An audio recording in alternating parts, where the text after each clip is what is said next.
This is going to sound like so much hate, and I swear it's not.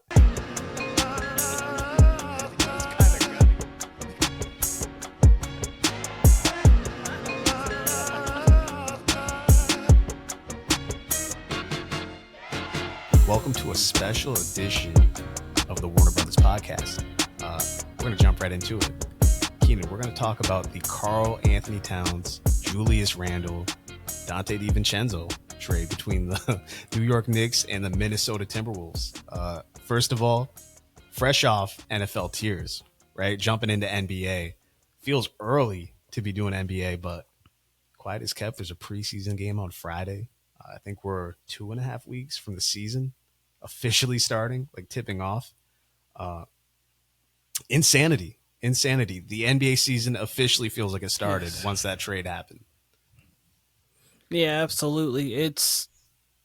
I don't really know what I feel. Everyone's had their media day. Everything's going on. So it's been kind of an exciting period and portion of time, and I'm very excited about it. This trade came out of left field, and even to Towns, it came out of left field. You got the ... just from him. He had no idea. No one had any idea about it. And how no one had any idea about it. It's kind of honestly how I personally feel about it from both sides. From the Timberwolves side, I think the Julius Randle pairing, I like Donte DiVincenzo, but obviously that's not enough for Karl Anthony Towns. I think the Julius Randle pairing with Rudy Gobert, it worked more with Towns. I was very skeptical with Towns because I thought having the two bigs, but the fact that Karl Anthony Towns can stretch the floor so well that it made that pairing work last year. Julius Randle can shoot, but that's not his game. His game is getting downhill, getting into the paint.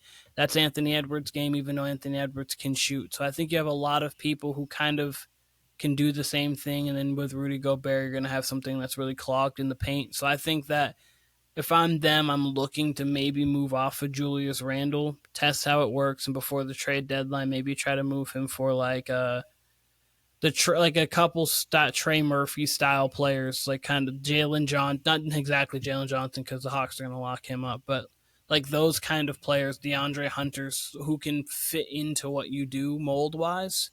So that's what I feel on the Timberwolves side. On the Knicks side, at first I really didn't like it. It's growing on me a little bit more. I think that they're going to be able to match up offensively with anybody, and Towns is going to bring an extra wrinkle to them. I just think they need probably one more legitimate big. I get Mitchell Robinson's there, but he's so unreliable because of his health. They probably just need another big to kind of push off because that was what Hartenstein gave them last year. But otherwise, and another big and maybe another guard to back up. I know they have some depth, but they probably another guard to give them some minutes off the bench. But I like it more for the Knicks as the trade grows on me. Yeah, my two reactions to this trade was, A, what the fuck? Like it was just insane. And B, I was kind of disappointed. I was kind of disappointed because if you would have gave me a list of 4 or 5 teams that Towns should be traded to like after the season, it would have been the Knicks. But I really wanted to see the Timberwolves for one more season, and I really wanted to see the Nova Knicks in full effect with the 4 Villanova guys, right? They get rid of DiVincenzo and basically say, fuck that. I mean, you still got 3 Nova guys, so they're still technically the Nova Knicks, but you're really making a huge shift right before the season on a trade that could have been made in February, could have been made next offseason. So honestly, Keenan, this might be hyperbolic to say, but it's one of the more shocking trades in recent memory. And, No, it's not. It absolutely is. And I say that because, there's so many trades all the time. It seems like I don't remember which ones are and are not shocking. Low key, Keenan, it kind of reminds me of the Harden trade, and I'll tell you why. So on the Minnesota side of things, like I just said, I really wanted to see how that team looked, right? They added Rob Dillinger from Kentucky, or Rob Dillingham, sorry, from Kentucky. Mm-hmm. And they had a deep team, right? They got Conley, they got the size, which really puts them over the top from anybody. No one has the size they do with Gobert, Towns, and Naz Reid. then you just get rid of Towns, who, yeah, he'd be the biggest trade piece because you're not moving Ant, and I guess you commit to Rudy Gobert. But if it were me, I'd want Anthony Edwards and Karl Anthony Towns, and then see what we can get for Gobert if we're going to trade anybody. But I get what they're doing. But to me, and why it reminds me of the James Harden trade from the Thunder, I feel like they're kind of banking on that. Okay, we got Anthony Edwards. We're eventually going to make a championship. Because I think you take yourself out of the immediate conference finals picture right now. Whereas you'd be on the short list before, now you're maybe teams 4 and 5 that could make the Western Conference Finals. Now with Julius Randle instead of Karl Anthony Towns. Now you have a weird mix. And yeah, I get, like, I've heard people say, like, the salary cap, getting off of Towns. Now you kind of immediately got to decide if you're in the business with Julius Randle because he's got an expiring contract. So that's a weird part of it too. He's got a player option at the end of the year. Like, with the trade, I was talking with Trent about it, and the trade that makes sense to me was Julius Randle in the second this year, coming up to year 2026 second, for Cam Johnson, Dorian Finney-Smith, and a 2029 first-round pick, which is via the Knicks. The reason being is you get a shooter in Cam Johnson that's a wing. You get Dorian Finney-Smith who can play defense on the outside. The Knicks can eat that contract, and then Julius Randle can opt out. So then he's a true free agent. The Nets don't have money on their books from those two guys because Cam Johnson's been someone who's been rumored in trades. Finney-Smith. You're talking about if you're the Knicks? No, sorry, if I'm the Timberwolves now. Sorry, I'm talking about the Timberwolves right now. Okay, so I would move forward.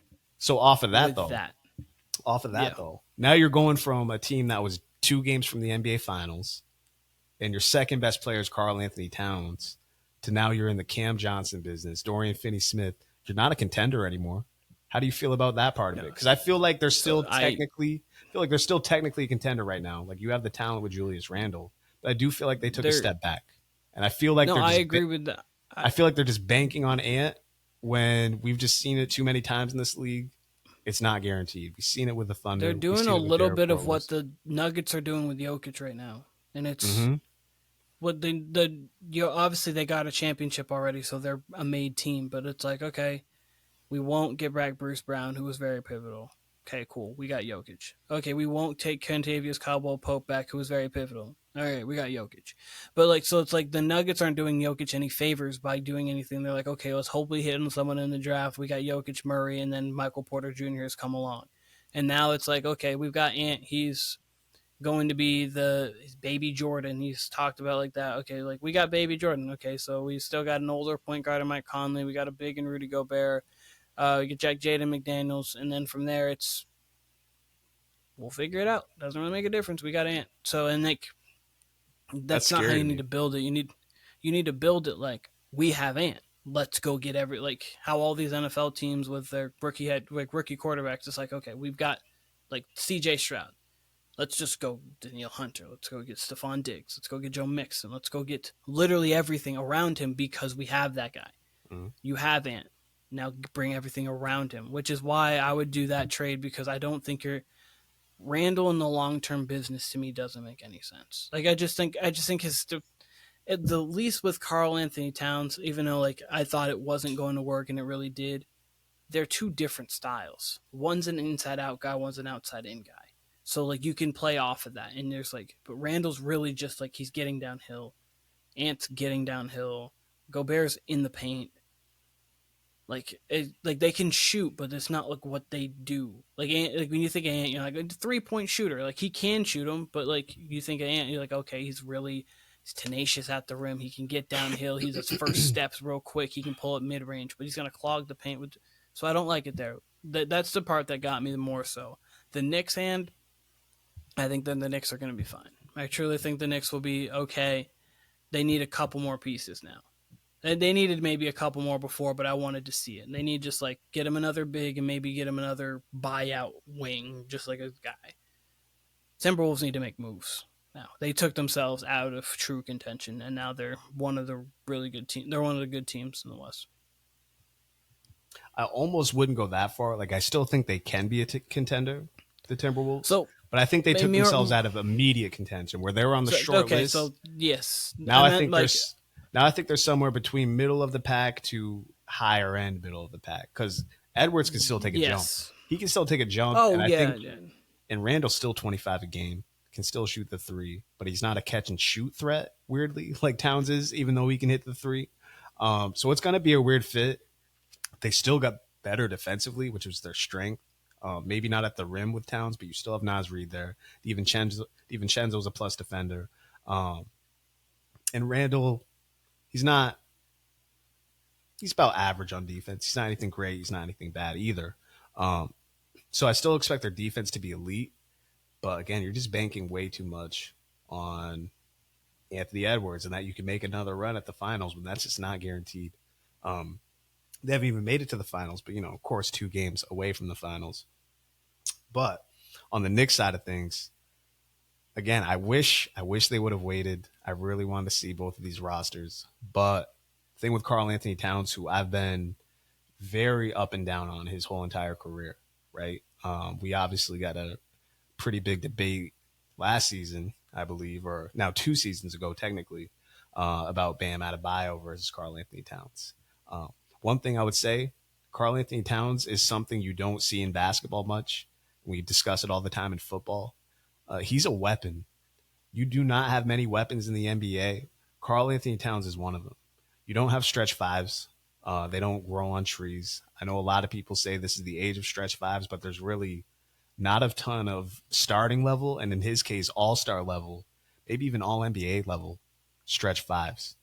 So you got that with Towns on top of a great defense, on top of a situation that's about as positive as you can get in the NBA.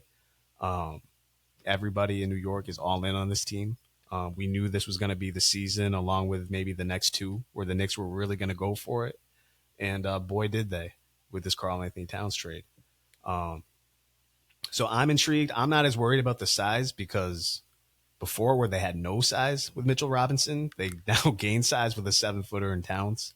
They really only ran 2 centers last year with Hartenstein and Robinson, and then would run Randall at the 5 as well. Um, they were going to have Jericho Sims back up. He'll still be the backup, and he's pretty bouncy as we've seen. He's pretty raw. He's in the DeAndre Jordan mold. I don't expect him to be that defensively, but he's going to have an increased role, so he's going to play some sort of I don't know, big minutes for them. And he's going to have to adjust on defense somehow, even with his age. So you combine someone who's 6'10 with unreal hops. He's playing bigger than his size, essentially. 6'10 is what you want out of a center this day and age anyway. So I'm not too worried about their size, especially once Mitchell Robinson comes back. Um, yeah, I think they got a true luxury in Towns. I think there's ways it could go bad with Towns. I think he's going to perform overall, but he's got to cut back on the dumb fouls. He's got to overall just deliver in the playoffs. He can't have, the stinker of games he had in the past, where he would just show up, have ugly shooting performances, end with 9 to 12 points and, 5 or 6 fouls. Can't do that. Can't do that. It'll be unintelligible in New York. Absolutely. So I'm very interested to see how this fit goes. I think Towns, again, I think he's a true weapon of the NBA as a stretch 5. So the Knicks should be better, but I can't wait to see it. And I truly still can't believe we're talking about it here 2 weeks before the season. I can't believe it. So, yeah, I can't wait. I think I'm more excited for this season than any season of the last 5 years. Probably since the pandemic season, honestly. Yeah, there's so much that's yet to be determined. There's nothing where I just know what's going on. I think there's just the Celtics. Can they repeat? We haven't had a repeat since the Warriors, and then 12 to 15 other teams that could get in their way. So it's interesting. True story. True story. Well, we will be back soon to preview week 5 of the NFL. And we will definitely be back, as I said prior, to talk the NBA. So this was the Warner Brothas Podcast. Follow, like, subscribe, YouTube, Instagram, TikTok. We will be back.